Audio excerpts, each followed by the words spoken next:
Welcome to Transform Podcast. My name is Luz Ramirez, and today I'd like to welcome Matt Poechman. He is our guest for today's episode, and I'm here with Ann McNamara.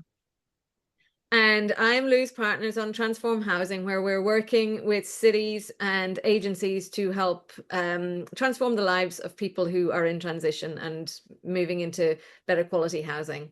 And we love the idea of transform, and we were really attracted by the fact we have another transformer in Owners Club. So, Matt, we have seen you on Dealmaker, where you blew us all away, and you're absolutely crushing us.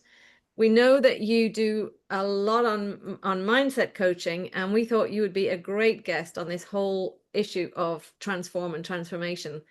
So tell us, why did you call your podcast Transform, and tell us what your relationship is, why you think transformation is important? First of all, thank you for having me. I appreciate you guys bringing me on your amazing podcast. I feel very fortunate and very grateful. So thank you very much. Transform, my wife and I, we launched our coaching program very, very recently, actually. We had been working for another company for our mentor for a while as the two head coaches, and we eventually thought it was time for us to go out and start our own thing, kind of like what you and Luz are doing, and make something of our own, make our own stamp on the world. And the name just sort of came to us that we're helping people completely transform their lives by changing the way that they think. And so transform was just, there was no other option. It was just that word came to us, and that was the only word that did justice to what we were doing in pouring into other people's lives and helping them change their mindset. So that's sort of, it just came as like we were looking for a name, and then it was like, this is it. Yeah. How long tell you, Matt? Go ahead, Liz. I was going to say that one of the things that really struck me when I met you was the energy. You have this energy and vibration about you, your frequency that you run on. It's absolutely amazing and infectious. And when I met your wife, same thing. You are both just absolutely invigorating. And when I walk away from being around you, I feel like I can do just about anything. And so I find it so fitting that this is what you're dedicating yourself to, but you came from a very different background. And so I would like you to tell us a little bit about who you were before, what you did, and then how you ended up in Transform and being a mindset coach. I find it really interesting where your start was and how you ended up here. That's a great question. So, I mean, yeah, I've embodied the word transform because I was not the guy who meditated, who had a strong mindset, who had good energy and a good vibration. And that's not to say I was like a downer or like I was really negative all the time or anything like that. I thought I was quite positive. So yeah, so in my past life, I was a law enforcement officer for 17 years here in Canada. The first 10 of which I spent with the federal government, most of that in narcotics, and then moved into intelligence, where I worked on the streets on counterterrorism files, doing surveillance on terrorist targets, and then large narcotics files. So really, really interesting career. The last 7 years, I was stationed at a nuclear facility where I was the close protection force, where we have a full-scale tactical team protecting from terrorist events. So amazing career, but very different from this world. And for many, many years, my entire life, I just never believed that I could achieve anything else. And I just never believed, like, who am I? How could I ever believe that I could make $1 million a year when I've only ever made 80 grand a year? You know, how could I ever think that I could make 100K a month if I'm not even making 100K a year?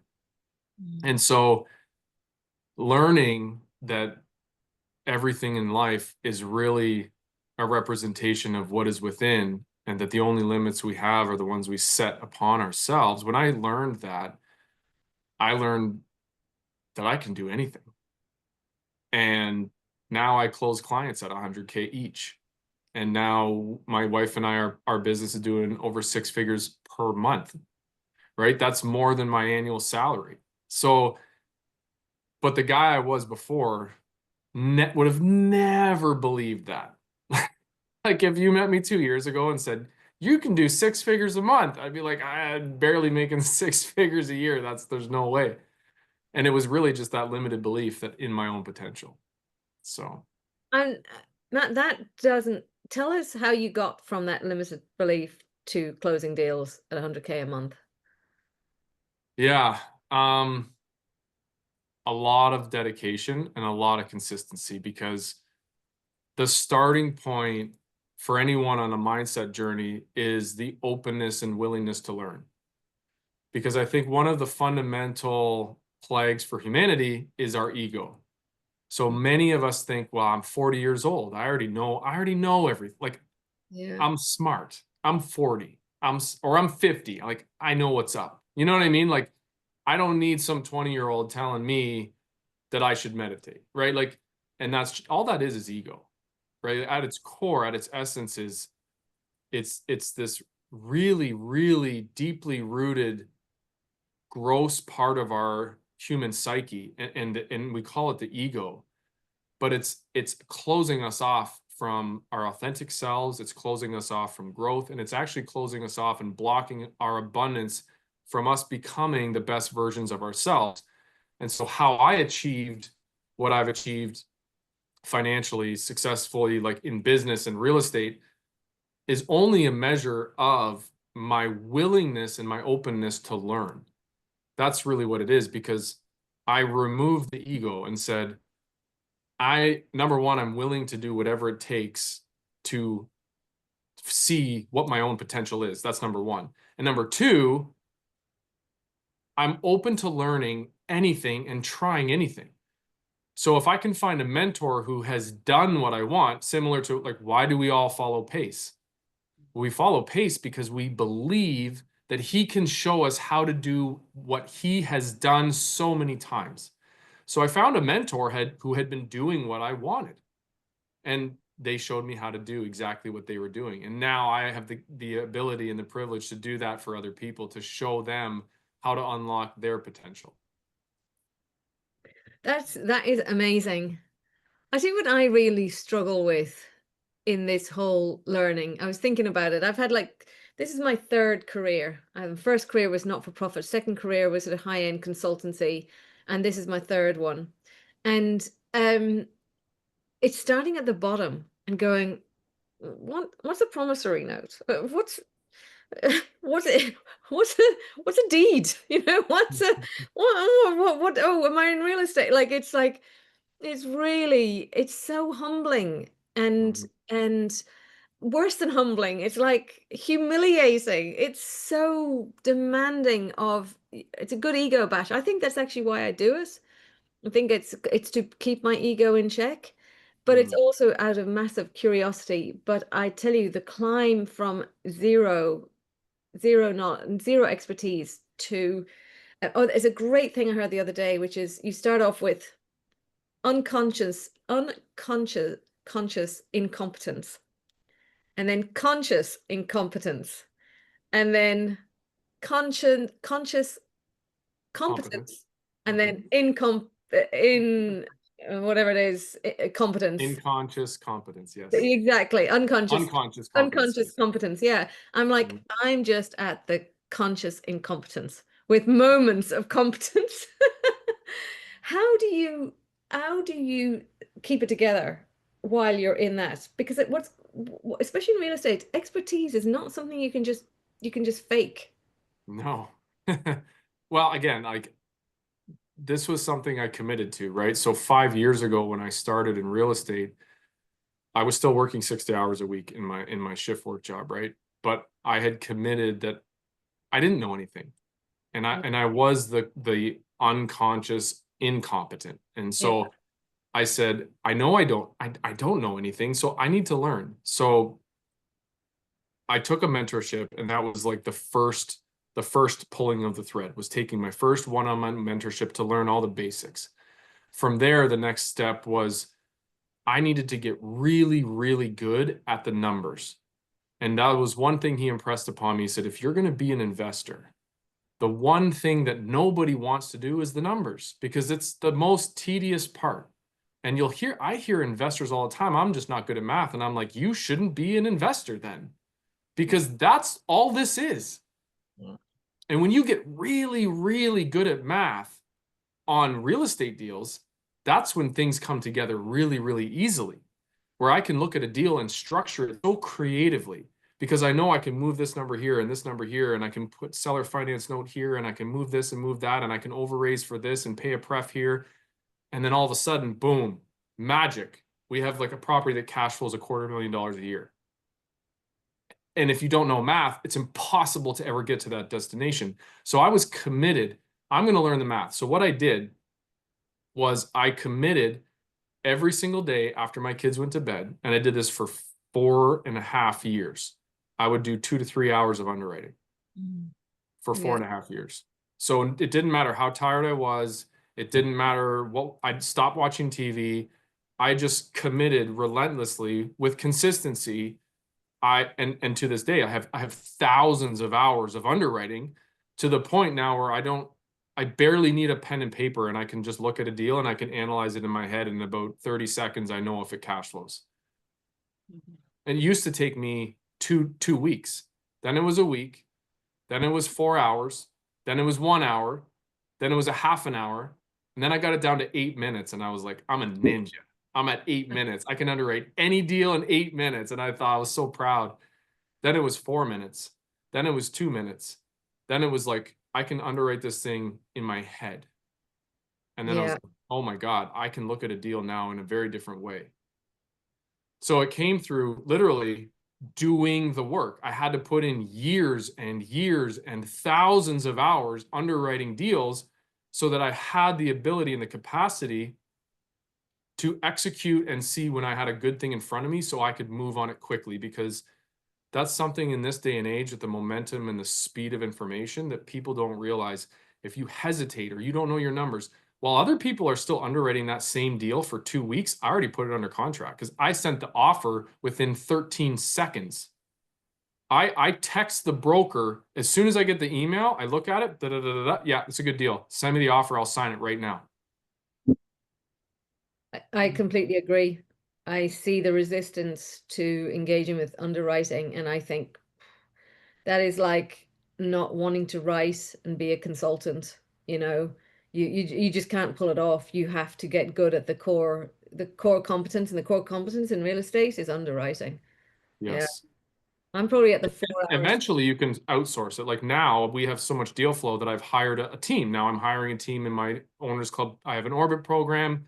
We have an underwriter. We're interviewing this week for an asset manager. Next is a CFO. So we're building a team, but I don't underwrite deals anymore. But I've taught my underwriter, who came with experience, how to underwrite the way that I do. Yeah.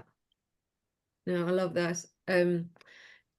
Tell me about what you're doing on real estate, and well, I know, tell us about the journey from where you got to where you started to where you are now, please, in real estate.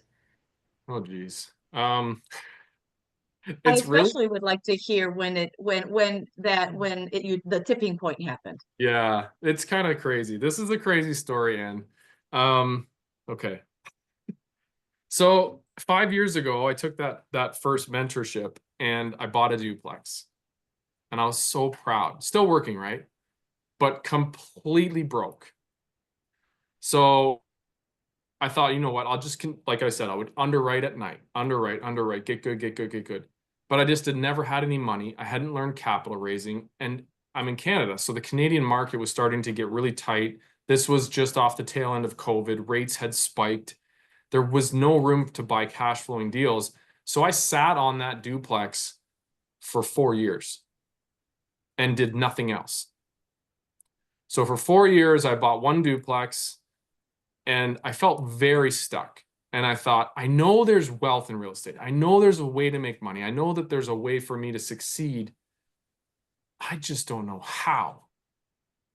And I met my mindset coach, and he was my key. He unlocked my potential. And I tell people all the time now, like, I see myself as a key. That's my calling in life is I've been given the talents and the gifts from God to unlock other people's potentials. I can help show them what's inside of them that they just haven't been able to find. So how that happened was I watched this guy do 50 units in real estate in 10 months and retire. 50 units. And I was like, dude, I did a 1 duplex in 4 years. How'd you do 50 units in 10 months? Right? I'm like, that's insane. Show me how. And he said, well, aren't you already an investor? And I said, yeah. He said, well, then go close 5 deals in 2 months. And I, of course, I have laughed in his face. I'm like, that's not possible. And he's like, you're absolutely right. You won't do it, not because you can't, but because you don't believe that you can. And I'm like, well, of course I don't believe I can. I've never done that. I have no money. I'm broke. I don't know how to raise capital. And I just kept like just stacking up limiting belief, limiting belief, limiting belief. All of these things I believe to be true that were preventing me from taking action. And he said, you need to fix your mindset. And at the time, I'm like, okay, well, I'll do whatever you tell me if you can get me 50 units in real estate in 10 months. I just wanted the real estate, right? Which most people want. I'm so happy that I did want that because what I ended up getting was so much more because in that journey, I committed. I said, I'm approaching 40. I have no net worth and I still rent. So like for the last 20 years of my life, I've committed to my career. I'm at the height of my career and I have nothing to show for it. I can't even take my kids on vacation. I'm almost 40. I feel like a failure, but I've done everything I was supposed to do. Right? So I said, I'm done. I'm done living broke. I'm done not being the man of my family. I'm done not having my wife be proud of me. Like I need this to work and I'm willing to do whatever it takes. So I jumped in. I took his course and learned to completely change the way that I think. Completely, like from top down, every single way. I started meditating. I started having a new morning routine. I started deep gratitude work. I started doing affirmations. Like I started goal setting every day. Everything started to change. 4 months later, I closed 5 multifamily deals. 4 months later. So 4 months, I had accomplished 5 times more than the previous 4 years. So I had this epiphany at this moment. I said, I haven't learned anything new in real estate.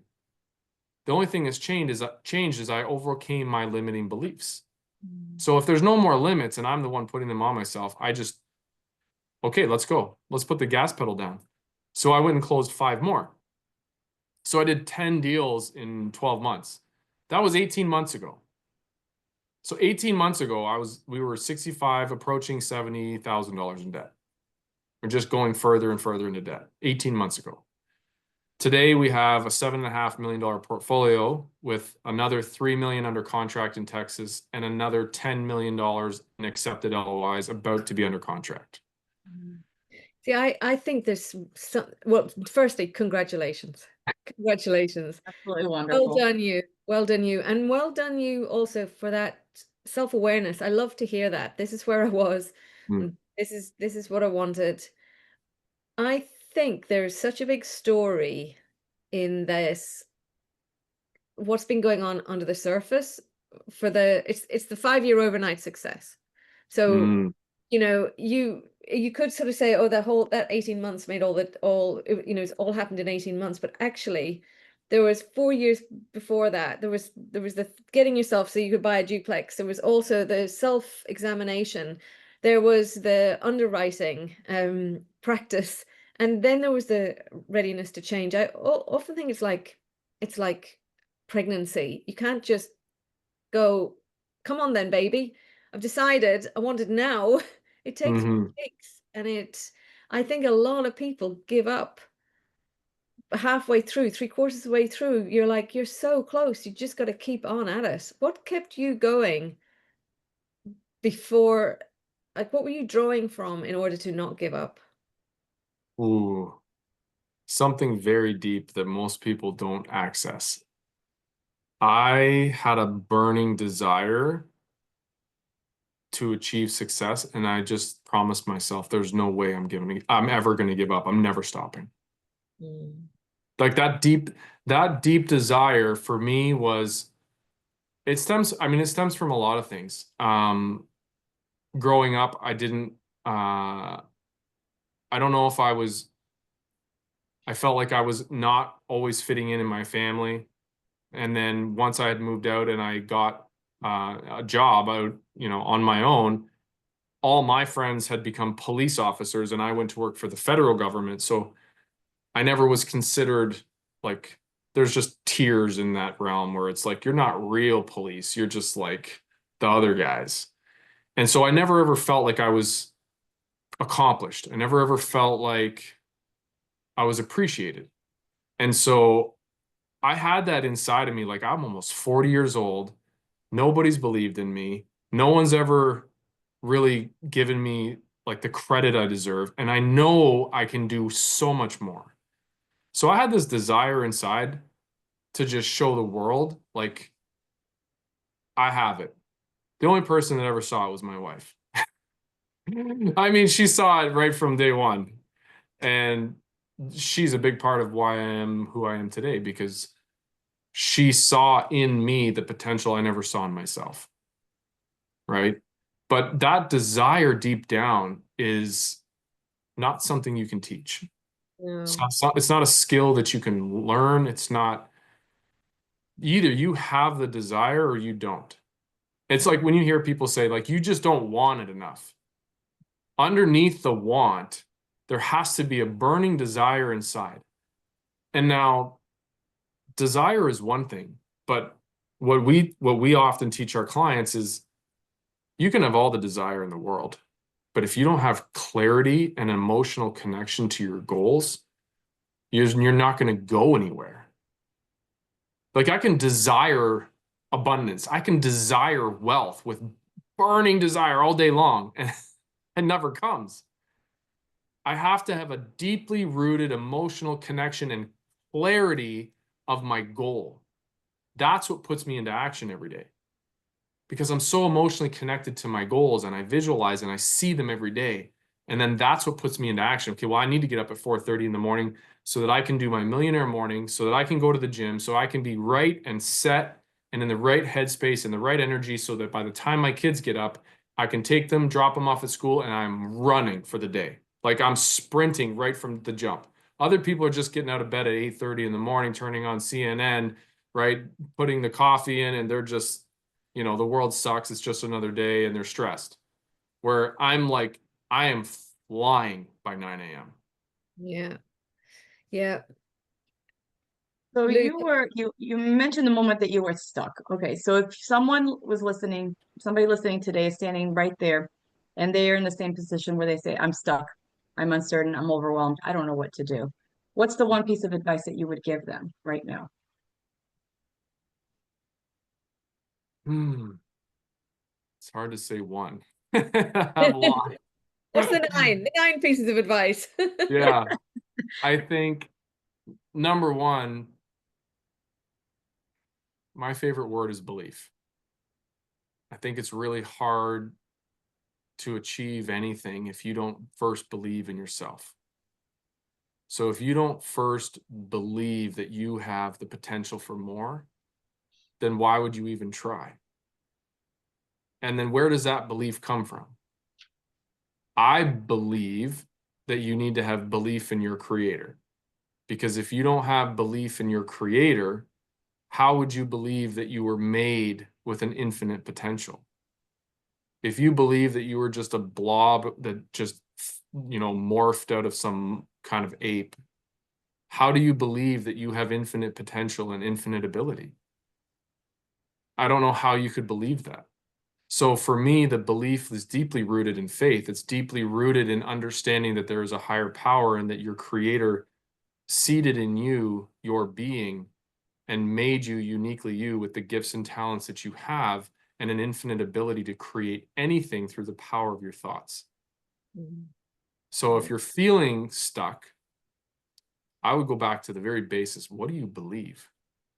Because if you believe that you have a higher power, that you were created for more, then what the heck are you doing accepting less than that? Why, if you believe in a higher power, if you believe that God made you to do something amazing with your life because he created you to be you and there's no one else like you, you're the only person that can give the talents and skills you have to the world that you have the way you do. If you believe that, you should be going out and figuring out how to do that on a massive scale. And that's where you start unraveling and you start going down, I call it the door of Narnia. You're going to open that door and you're going to step into another realm, because the questions that precede that are really the deep ones. It's like, well, then what do I really want to do with my life? If I believe that I have infinite potential, if I believe I can do more, what's the point in doing more for myself? What's the point in having $10 million in a Lamborghini and a yacht to just drive around and be filthy rich for myself? What do I really want? Well, the best I've ever felt in my life was when I gave to people. The most fulfilled I've ever felt was when I help people. Well, how can I do that on a massive scale? If I have infinite potential, maybe I could start a foundation that helps children. Maybe I could start a charity. Maybe I could start a movement. Maybe I could build a community, right? So then you start thinking bigger than the self. And here's the secret of, I can tell you the secret. This is the secret of life. Everyone's chasing happiness. I just want to be happy. How do you find happiness? Happiness is not found, it's created within, and it comes from one thing. Pure, unadulterated happiness comes from fulfillment. And you can only get fulfillment when you let go of the self and you give to others. That is the only path to happiness. There is no happiness found in self-serving activities. There's not. There's not. For a long time, I wanted a Rolex. I got a Rolex. I wear it. It brings me zero happiness. It makes no impact on my life. I wear it. I'm like, it's the same as the $20 watch I was wearing. I feel no different. Am I happier? Absolutely not. It, like, the house I'm in, the car I'm in, like, it doesn't add any happiness to who I am. But when I change someone's life and they text me and say, you've changed my family's whole life, that's it. I have absolute fulfillment. I don't need anything else. And then what happens when you're truly happy from fulfillment because you've given so much? You know how, Luz, you said when you see me, there's this energy? That's the energy. When I have pure happiness from the fulfillment that I get from giving to other people, I walk around with this energy of gratitude because I don't need anything else. I have an energy that my life overflows with abundance because it does, because I don't need anything. I don't need anything materialistic. I don't need anything from anyone else. I get it all. So that's the energy. And when I put that energy out, I attract the same energy right back. That's how it works. That's the science behind it. It's crazy. Yeah. 100%. Even your text messages, I'm telling you, I don't even have to be near you to feel it. Your text message comes through and I feel the energy. It's just you. It's who you are. And yes, and you just being that. And I get it. I get it. The fulfillment. Because I agree. Whenever, you finally buy the purse that you've been wanting, or you buy the item, and then later it's just sitting there and you're like, okay, it was just a material thing. It's just an object. It brings me nothing. It doesn't fulfill me. But when you help others, 100%, that to me, I feel it 100%. So yeah, thank you for that. I wanted to ask you about goal setting. What I have found in life is I've made a lot of perfectly valid but goals that I've never achieved. But the times when it's really worked well, but mainly because I'm like, I have to set goals. I'll set a big global one, and then a 5-year one, and a one year, and then what I'm doing on Tuesday, and Yeah. what I've found is, and I've now got a little bit more wisdom to sort of get yourself into the right kind of ecosystem, and then give yourself some creative freedom to go with the flow and see what's happening, and then see how you're being drawn. Like, I found myself at a meeting, as you'll know, this was with Sheila and Georgia, and I was like, how have I found myself back in this world? It's like, because it was always going to happen. You know, Luz and I started off with, we're going to do co-living, and oh, look, I'm back in what I was doing in my first 10 years of my career, which is working with homeless people. And I was like, oh, I'm back here. And one of the other ladies across the table said, you're never going to get away. You know, this is your calling. You're kind of stuck with it. I was like, yep, okay. So I've learned to release my attachment to knowing the right answer really fast. When I change things, I'm in a period of transition, not trying to force it, and then just allow. And then from that, I eventually work out, okay, single family homes, this is what we're going to do. Multifamily, this is what we're going to do, meeting this need. In the meantime, I'm going to get on with some other stuff, but allowing it. And I now believe that that is honoring the creator's timeline and sort of not just working on baby decided, so give it to me now. You know, it's like there's a there's a point in a 9 month gestation period. There's a reason for it, not just for the baby to grow, but for everybody around to go, hang on, things are changing around here. We need some adaptation time. Exactly the same with our own goals. But I think even 2 years ago, I would have beaten myself up or made myself stick to, I mean, there's plenty of goals that I set that I've done. And I was like, really? What was the point of this? You know, how have I found myself down this road? So I'm fascinated with this sort of sell on goals and clarity. And because I'm not buying it anymore, I'm buying it's a process to even be able to goal set. What's Mhm. your thinking on that? Well, for us, goals are fundamental as human beings. And when it comes to goals, I can tell you exactly why you had goals that you never achieved. And it's because of one simple thing. You were not emotionally connected to those goals. Yeah. It's very easy to walk away from a goal that you don't care about. And so part of what you just said is it's beyond true, but it's something that most people never learn, is that goal setting is a skill set. You have to learn how to set goals. It's not just write down what you want on a piece of paper. I had a call with a client who joined our Transform program this morning for an hour, and he is still on the first lesson. So we have 8 lessons in our program. The first lesson is goal setting. And you do goal setting for 2 weeks. You learn how to set goals. And you do the same thing every day, every day for 2 weeks. And he called me and he said, I don't know if I'm ready to go to lesson 2. And I said, tell me your goals and I'll tell you exactly if you're ready. So one of the first goals was, I'm so happy and grateful now that I'm a real estate investor. And I said, absolutely not. It's not there. Number one, it's lacking clarity. I said, you asked the universe, thank you for making me a real estate investor. It's going to give you a duplex when you're 83. I said, there you go. Wish fulfilled. Are you happy? I said, you don't have any clarity on what that looks like. So the first thing about a goal is it needs to be clear. There's 3 components. Number one is clarity. So I said, let's get clear on what that looks like. Number 2, it has to incite growth. Okay, so you can't set a goal that you've already done. That's not a goal. A goal must cause you to change and grow and push you out of your comfort zone. So if you and Luz were like, well, one of our goals is to close on 2 co-living properties before 2026, I'd be like, that's not a goal. Of course you can do that.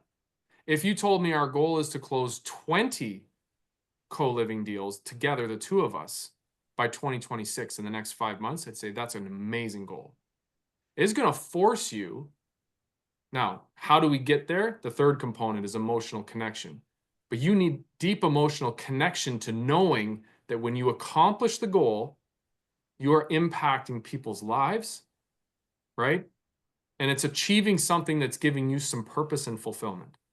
That's the emotional connection. That's what puts you into action every day. So you're like, I don't know how we're going to close 20 co-living deals in the next 5 months. You don't have to know how. But what you do have to know is that I'm very clear on what it is. It's 20 co-living deals by 2026. So I'm clear on the number. I'm clear on the timeline. Both of those things give me that beautiful clarity of pushing me into growth. right? Because without the timeline, without the number, there's no growth. Yeah. You could say 20 co-living properties by 2030. Well, then you're not forcing yourself out of the comfort zone. There's no growth. Yeah. So we need the clarity, we need the growth, and then to get there, to put you into action, it has to be a goal that you're emotionally connected to, deeply. To give you an example of that, one of my goals, and this is a very small goal, is next year I'll donate $1 million to the Sick Kids Hospital where my son was born. And I'm so deeply emotionally connected to that goal because we lived there for over a month when he was born and he almost died in utero. And that experience was one of the hardest things I've ever gone through in my entire life, almost losing a child.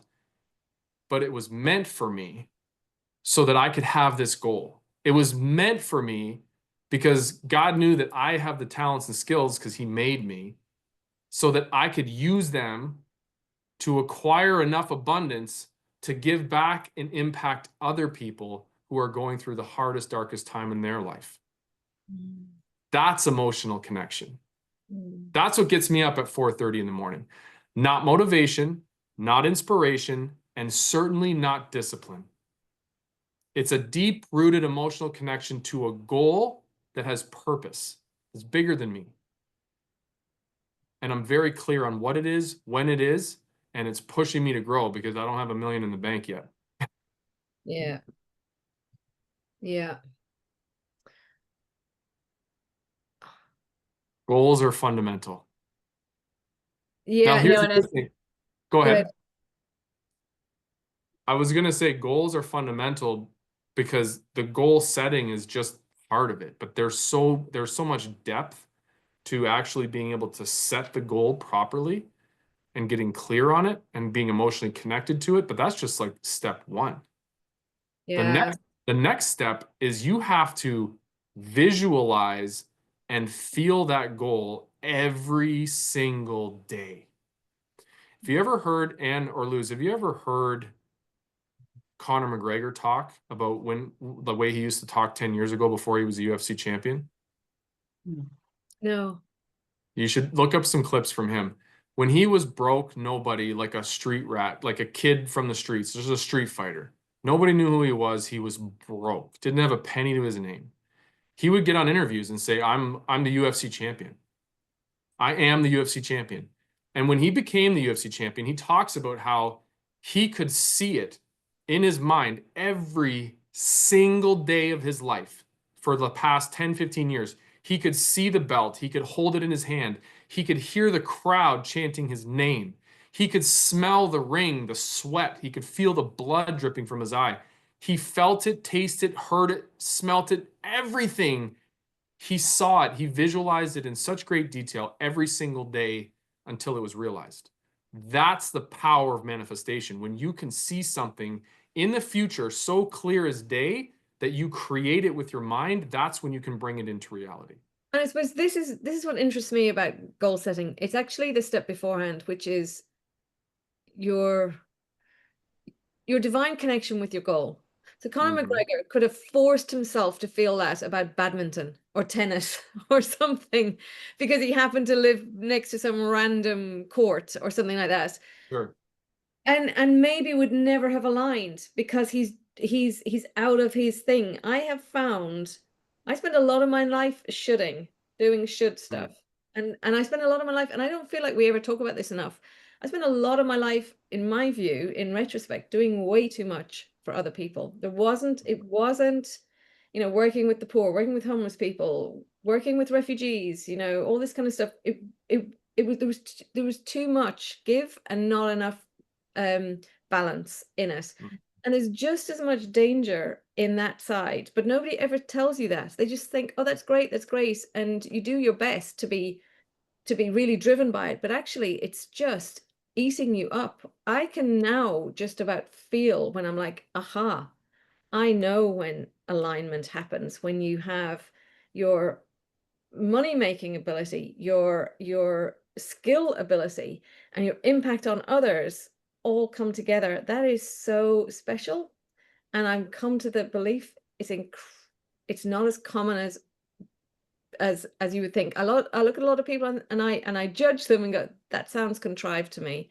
I think you're putting the social impact spin on this to give you that get out at 4:30 in the morning. I've learned to wait for. I used to force myself into it, and the it's a horrible feeling. It's I used to say it just feels like being a sex worker. It's like there's nothing in it for me but some bloody money, and that's not enough. Mhm. And so I suppose that's why I'm really interested that it's easy to, especially if you're doing good, it's kind of easy to fake that you're it's actually meeting all your other needs because it's got social impact. And now I'm like, my last 20 years of my working life, I want it all. I want the financial impact, the social impact, and my skills, getting all my skills, my God-given, like, divine. Talents. Yeah, exactly. Okay, I love this topic. Can I just tell you, Anne, have you read the book Science of Getting Rich?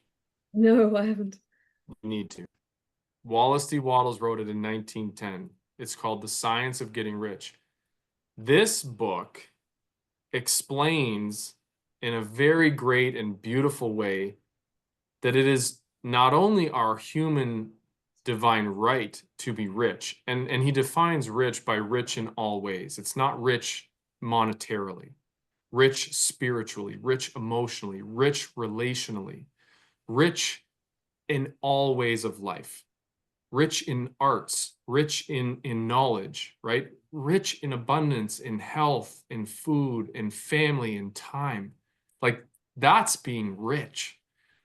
And we're all entitled, and we should not be, our number one goal should be to be that rich being.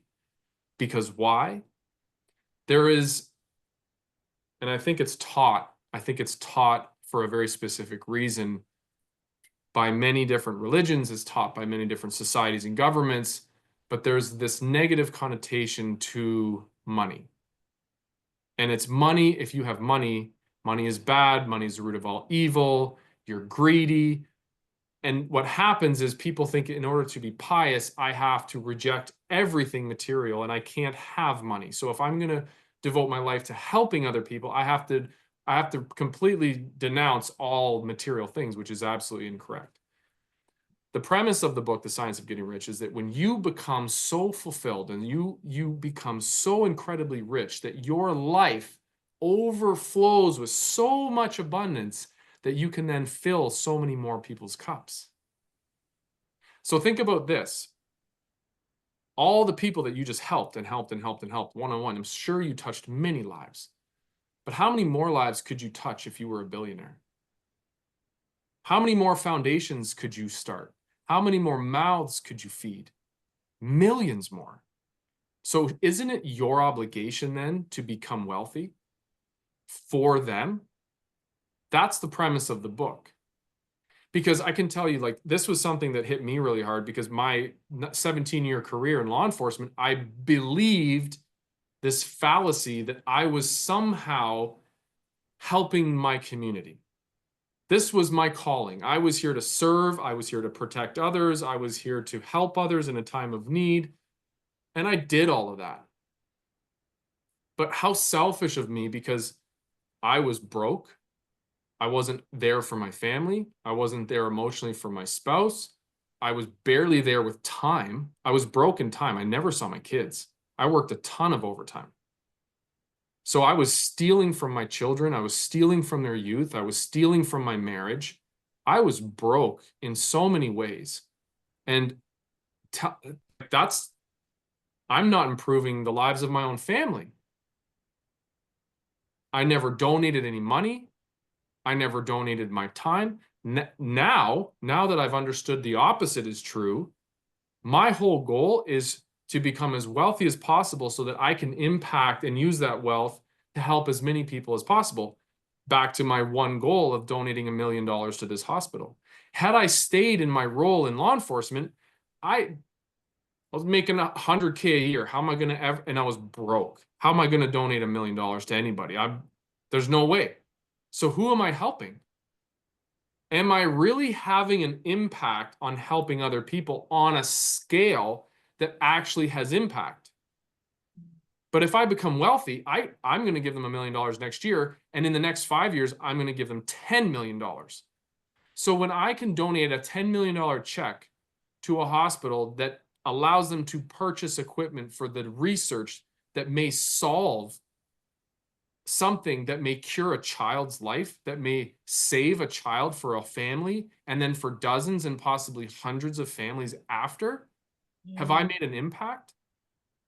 Have I used that abundance in a way that's greater than when I was just working for a paycheck? And I think that's what happens with people. We get stuck and we get sold this idea like, follow your passion. Okay, sure. Yeah. But what people should learn is learn the game of money first. Learn the game of money, because you can be extremely philanthropic with money, or you can be completely cold-hearted and a miserable person with money. That has no bearing on anything. Learning the game of money is just learning the game of money. But if you're a good person and you have a purpose and you are driven by your purpose and aligned with your purpose to give to others, and then in first you've learned the game of money, now you can take all that abundance and then you can have massive impact with your purpose. What a beautiful thing, rather than spending your whole life just, I don't even know, like following your passion where you make absolutely no money and have absolutely no impact. Yeah. Yeah. No, I hear you. So tell me, how you said 18 months ago things really changed. What are you doing now? What did you start doing 18 months ago?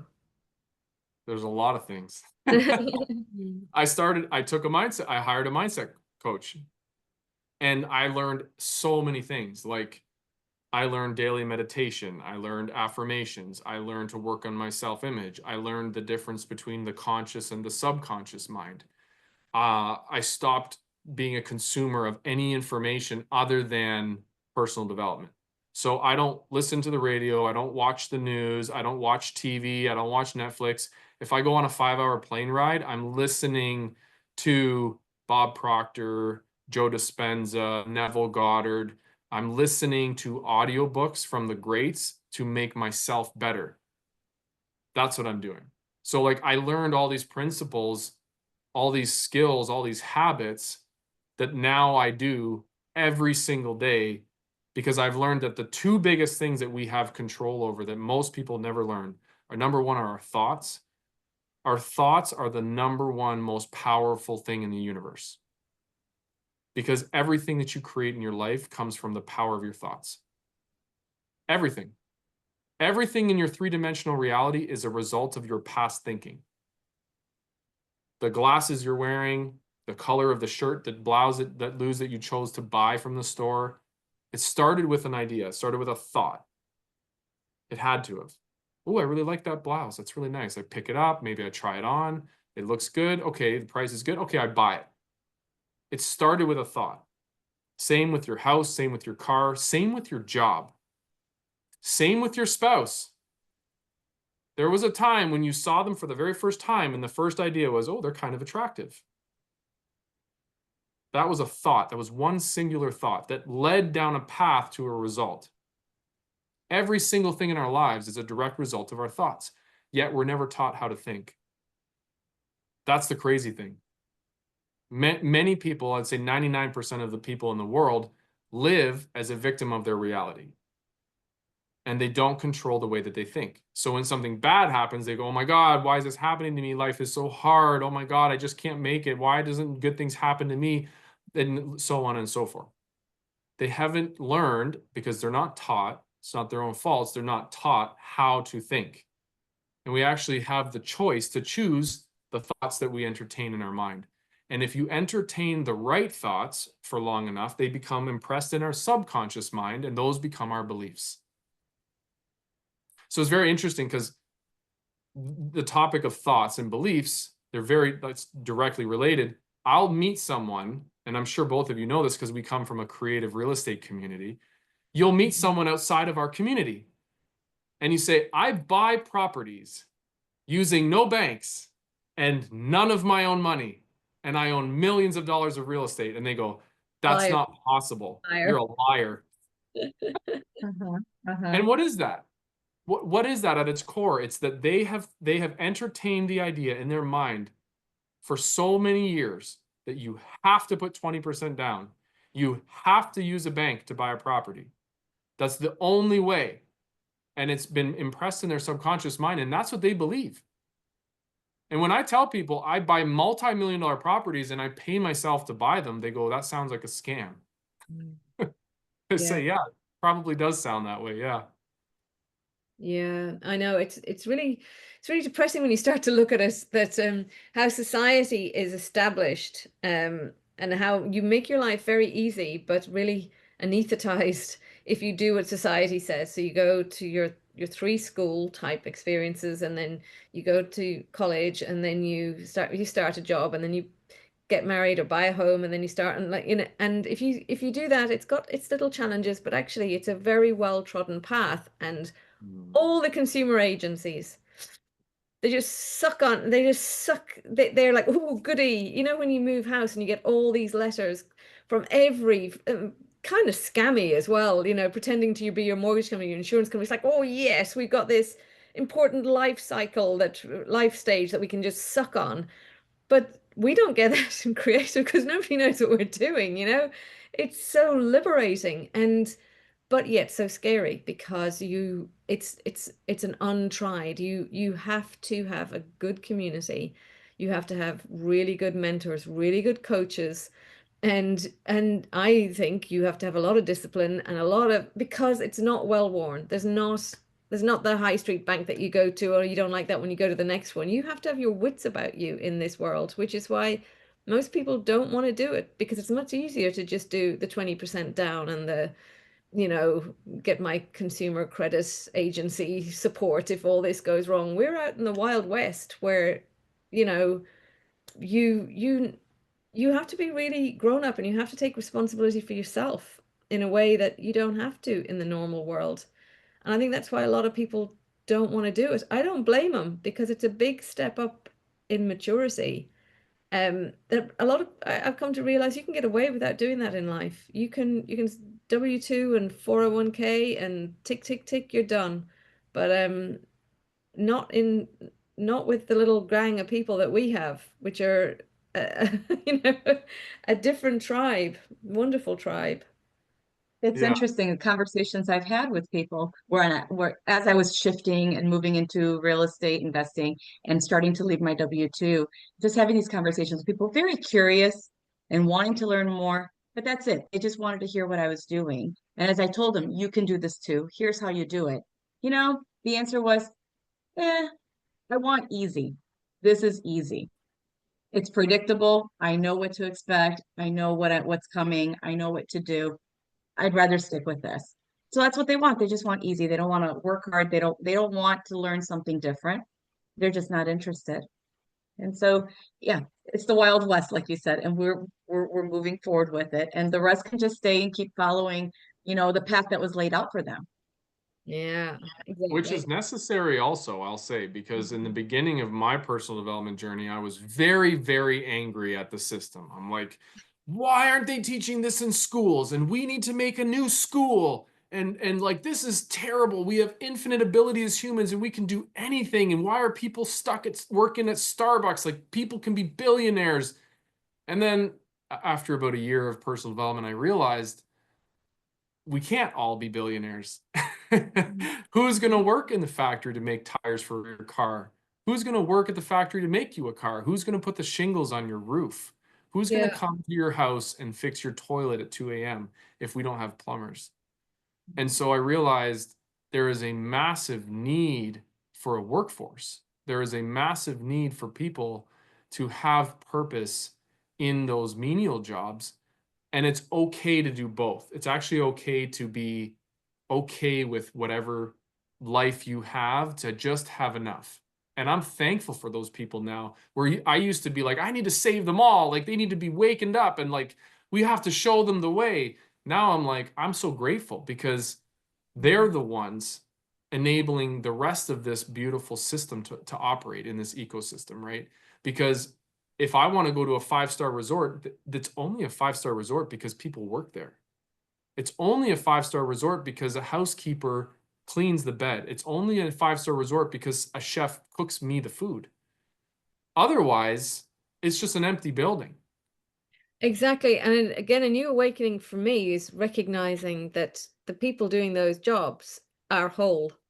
They are absolutely fine. And if they're not, they will have the same God-given nudges as I had. And so like you, I was like, I can't enjoy this if other people are making my bed for the 5-star hotel. This is not okay. I need to help everybody get on the next rung of the ladder. Well, loads of people are like, leave me alone, lady.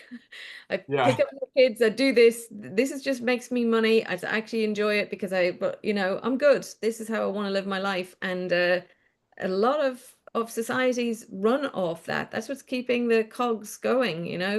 But I wanted to ask you something else about, so 18 months ago with all that your mindset work, tell us what that brought you into real estate. And well, I know you were in real estate, but what did that get you in the real estate world, and your other active income? So you were talking about you're nearly at 100,000 a month at the moment, and you're buying multi-million-dollar deals.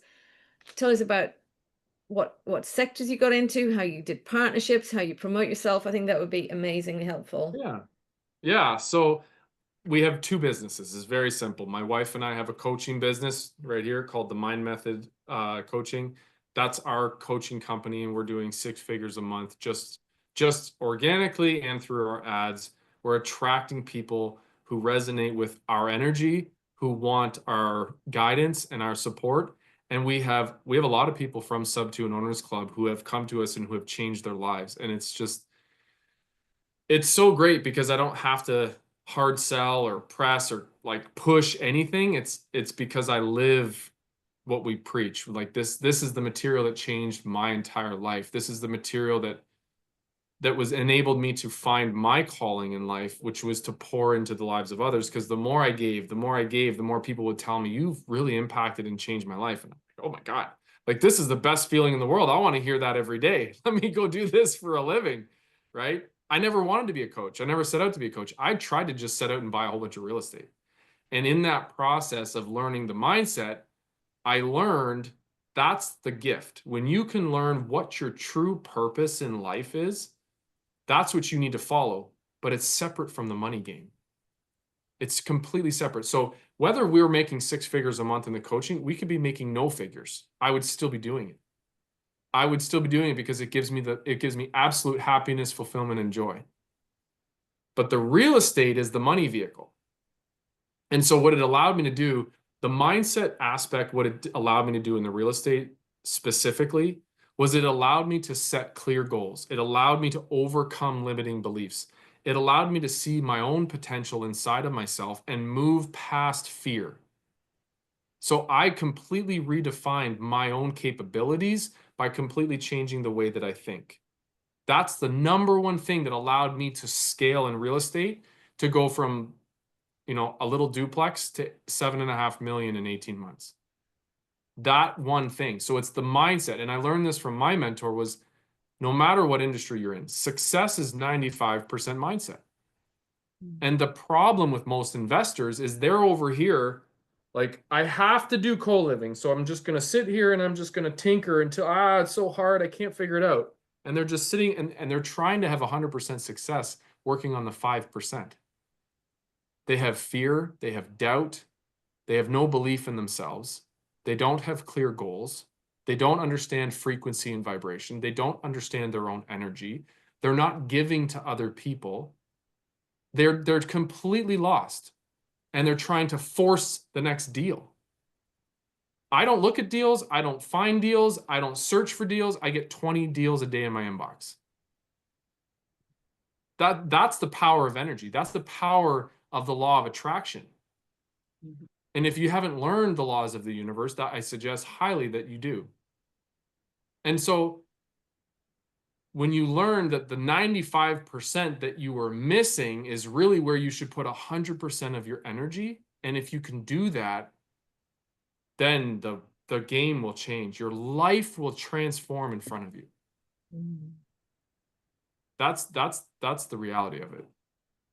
Mm. Yeah. So you think because you had everything in alignment, that irrespective of um it didn't matter what sector you were in, it's you were aligned, it was coming towards you. It was your first major deal, mobile home parks?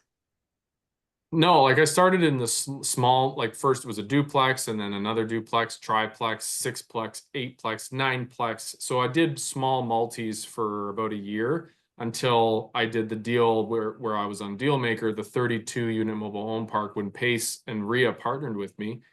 That was my first double digit asset. And then now I have an 81 unit under contract. But the real estate space is 100% your success and your ability to scale is directly related to your mindset. That's all it is. I talk to investors today and I'm like, what are you working on? They're like, oh, I'm looking at like a duplex in Ohio for 300K, but I don't know how to raise the money. And I'm like, why? Like, you're limiting yourself. Like, well, Ohio's close by and I can get there and it feels safe. And I'm like, the only reason that you're buying a $300,000 duplex and I'm buying a $3 million property in Texas, it's not my knowledge. It's our mindset. It's that I believe, even though I don't have a dollar to buy that $3 million asset, that I will attract the partners that have the capital that I can close and manage that asset. Mm. That's why I'm not looking at the $300,000 duplex anymore. It's because of the way that I think. And if the person looking at the small duplex would change the way that they think, it would change how they feel, it would change their actions, and it would change their results. Mm. So all the real estate, all the success that you want and desire is found in the way that you think. Mm. Truly, and you hear the greats talk about it. Like, take Pace, for example. Pace drops little hints all the time. All the time. He goes, you guys just need to get your mindset right. He'll say, you stop being so incessant. Just have some patience. You guys need to be more grateful. Like, he'll drop little points, little things, and he's like, you guys need to learn the laws of the universe. He'll say things, and I'm like, yes, yes. And I'm like, anyone listening needs to question what that means and figure it out, because he's studied it. He's studied it, he's mastered it, he's enacted it, and his life is absolutely abundant.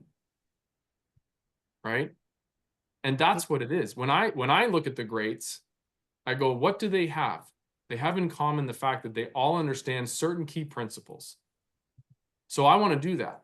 Not on top of the learning and understanding of certain key principles in the mindset space, they all have certain habits. So I'm going to make sure that I learn the same key principles. I'm going to learn the same principles that they know, and I'm going to start doing the same habits that they do. They all get up early. None of them drink alcohol. They all do some type of physical fitness every single day. They all prioritize their mental health and reading. They all want to learn every day, and they all have mentors ahead of them. So there's all these little things that they do that are all the same, and they all have tens and hundreds of millions of dollars. So I'm going to do all of those things. Well, I want to be up there too, so that I can take all that money and put it somewhere that has impact. Mm. Because I already have everything. Mm. I don't need any more money. I already have it all. I already have a roof over my head. I already have a meal in front of me. I already have love in my life. I already have time with my family. What more could I ask for? I have a great community with friends. Like, there's nothing more important in life. Like, I already have it all. So I don't need the money. The money is just, I just want to get it so I can give it all away. It has nothing to do with me, has nothing to do with ego, it has nothing to do with accomplishment. It has everything to do with impact. And I think the people who actually achieve greatness in the world understand that. Pace does not want to be a billionaire so that he is the one that people adore. Pace wants to build a community and a movement and change an industry to give hope to all the little people at the bottom who are facing foreclosure. That's why he built Sub 2, because he was there. He was the person. He was the one getting foreclosed on. Right? That's the impact. So when you're doing something so purposeful and so big and so massive, that's when you can really move mountains. Well, Matt, you have given us a lot to think about. I thought we would be sitting here talking about, you know, how to leverage a 24 mobile home. Ah, But uh, you're absolutely right. You're absolutely right. We're so grateful to you for having done so much work ahead of us all and to be leading the way for so many of us all. Um, and that you're living your life so openly abundant and full of gratitude. You're a shining star for us all to see, and it does emanate from you. that means a lot. Thank you. I appreciate that. That is every single day, and it's funny you say that. That your words mean a lot, but every single morning I ask God, like, I don't ask him, I thank him. I say, thank you for giving me someone whose life I can touch today. That's really what I want to do every day. If every single day that God gives me breath in my lungs and a beat in my heart, if I can take that energy and that life that he's given me today, because yesterday is gone, tomorrow is not promised, all we have is today. So if I can take the life that he gave me today, just today, and I can impact one other life today, that's my goal every day. Imagine over the course of the next 40 years of my life, if I could impact one life every day. What a beautiful life. Absolutely. Matt, you know, I'm a huge fan of yours, but I know that there will be a lot more fans out there after they watch this interview. Where can people find you, follow your journey, or connect with you? Yeah, absolutely. I mean, I'm big on social media, so my easiest way is Matt P underscore REI on Instagram. Look me up on Instagram. I'm everywhere. Soon to be on TikTok, soon to be all over YouTube with the new social media companies. So we're going to be pushing out and more and more and more, but the easiest way is the most common, which is for everybody's Instagram.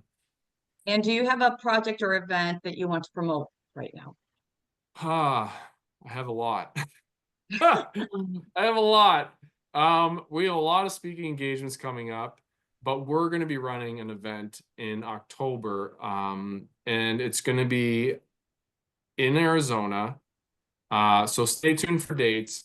It's going to be, we thought it would be exclusive to Owners Club, but I think we're going to open it up, depending on the venue, how many seats we can get, and depending how many Owners Club members commit. If Pace is able to speak, you know, that'll draw the numbers. So if we can open it up to the whole sub two community, we would like to do that. But yeah, Tamara and I are going to be putting on a 2-day mindset boot camp in Arizona in October. So stay tuned for that. It'll be all over my socials. It'll be all over my stories. We'll be promoting that.